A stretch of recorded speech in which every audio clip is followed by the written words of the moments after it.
Hi, and welcome to Raw. That's real, authentic writing and music. And if you notice how I said that, it's kind of like the other host that I have at night, Mike Vesey. He says raw, real, authentic writing and music. I love that. So welcome to the show. My name is Kim Eberly. I'm your host for tonight. And if anyone knows, I'm actually the producer of the show. And this is a first for me. Lena, I hope you get better. And I want to give a shout out to all the musicians who've been on the show.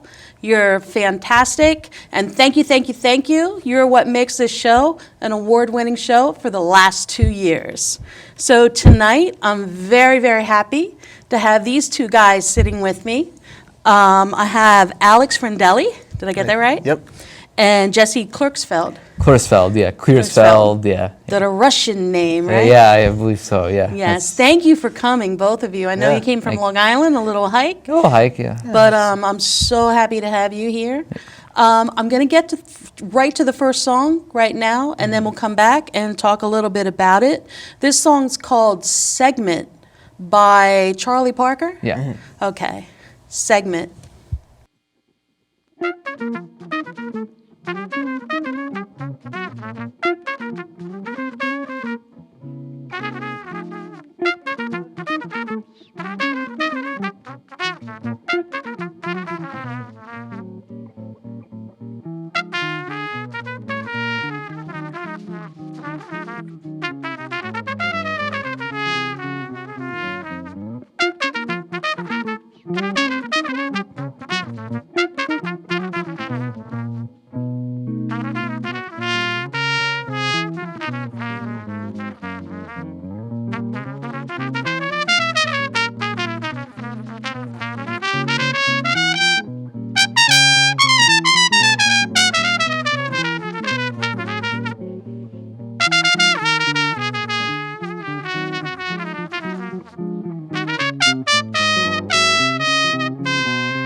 That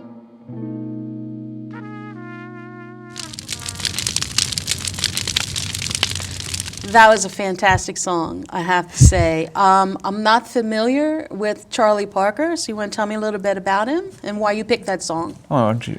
Yeah, Charlie Parker was like, he was the innovator of like one of the greatest jazz musicians who ever lived. He was so I'm influential. ashamed. I don't know who he is. No, it's okay.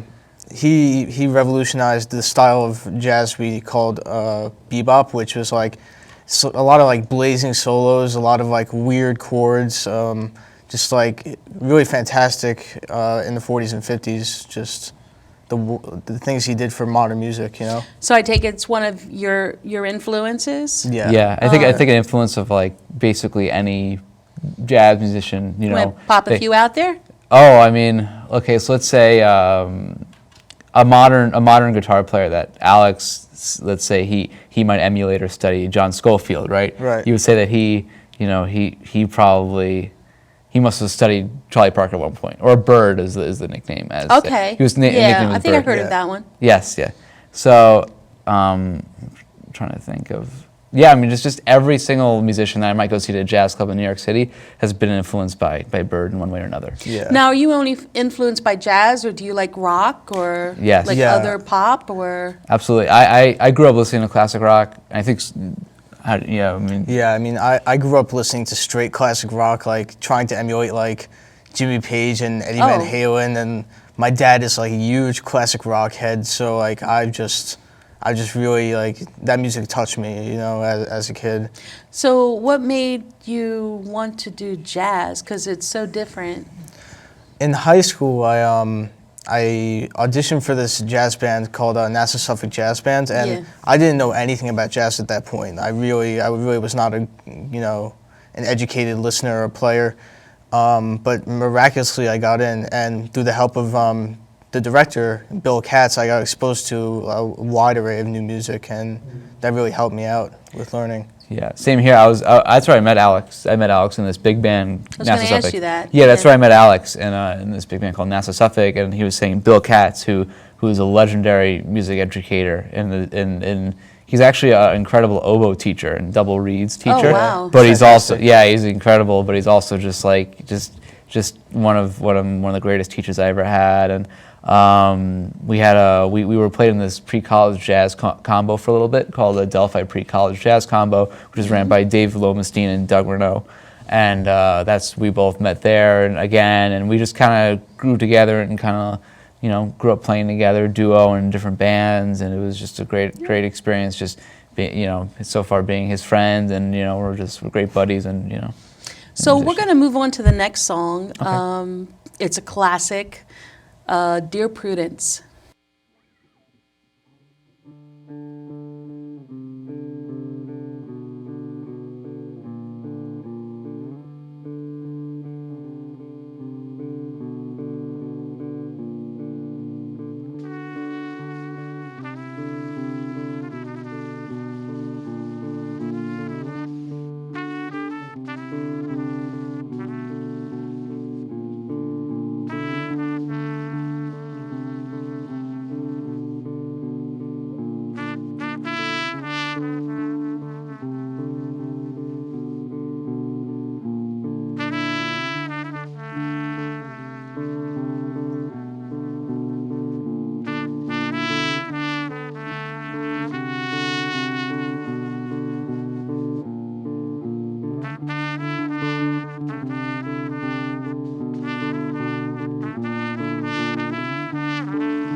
So that was a fantastically beautiful, kind of moody song. I really, really liked your rendition of that.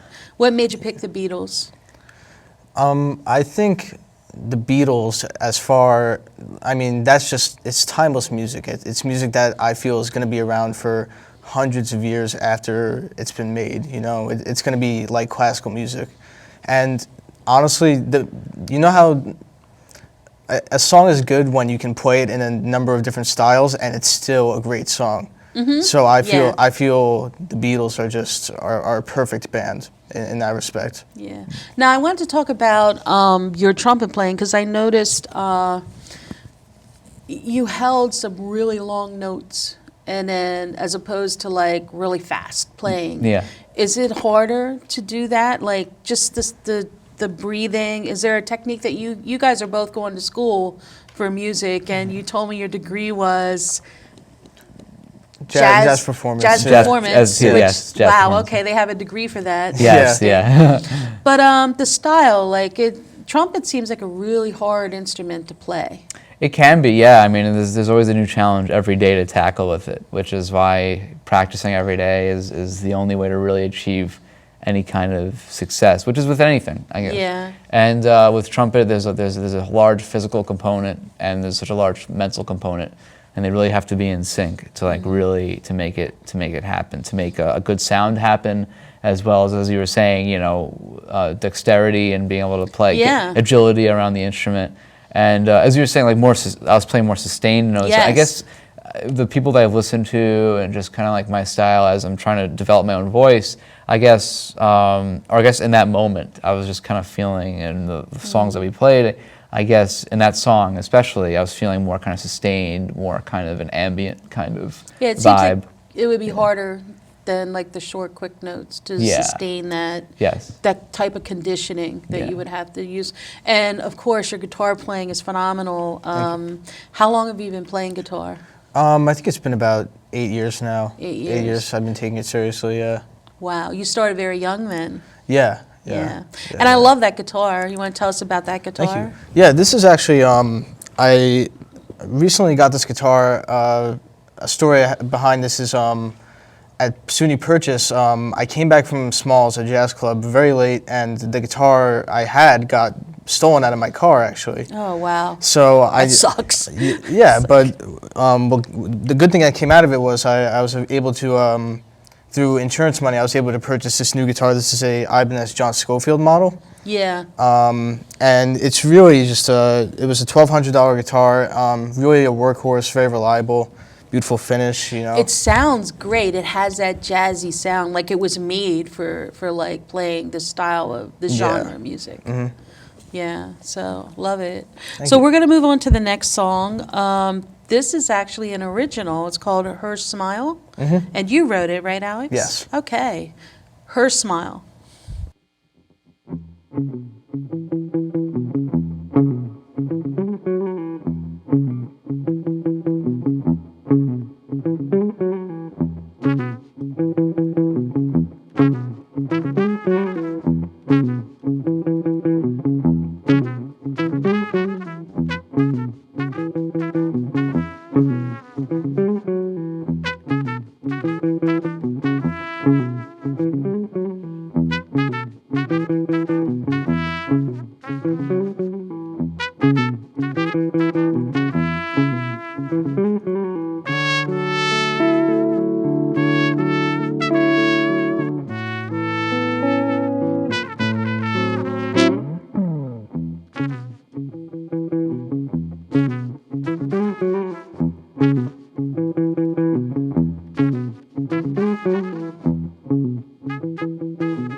And we're back. We're here with Alex and Jesse. I wanted to ask you, first of all, that song was great, an original song, loved it. I noticed when you were playing some of the guitar notes that you actually bent them up to a sharp. Is that right? Like, because you would, it's the dun dun dun, but I heard a dun dun dun. Like, am I correct in that? Or? Yeah. That's a popular guitar technique to bend a note a little bit. Push it upwards to make it a little bit sharper. It's kind of like an expression thing. Right, but it made the song sound different. Like certain things that you play make the songs change dramatically in the specific notes that you play, whether they're fifths or thirds, or am I saying that right? Yeah. Yeah, and I thought that was really interesting that you threw that into that song. What inspired you to write that song? Very pretty girl from back home. Oh. Yeah. Her That's name her will go smile. unsaid, but I wrote that after hanging out with her, and I just needed to write something. Did she hear it? Not yet, no. Oh. I will show it to her, but not yet. Oh, so we got to hear it before her? Yep. Oh, Yep. somehow it doesn't seem fair, does it? Yeah. Hey, anything goes on Raw.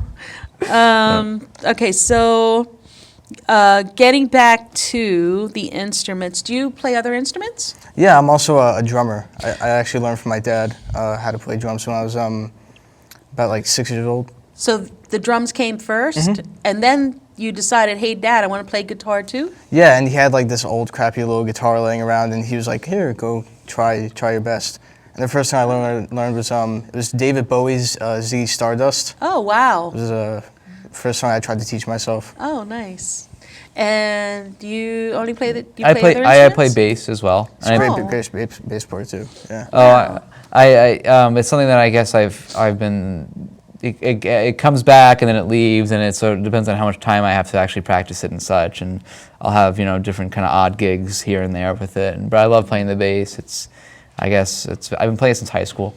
And So you guys are in two different bands right now. I know you're in Strawberry Blonde. You played drums with Strawberry Blonde, and you just came out with on Bandcamp 3 songs.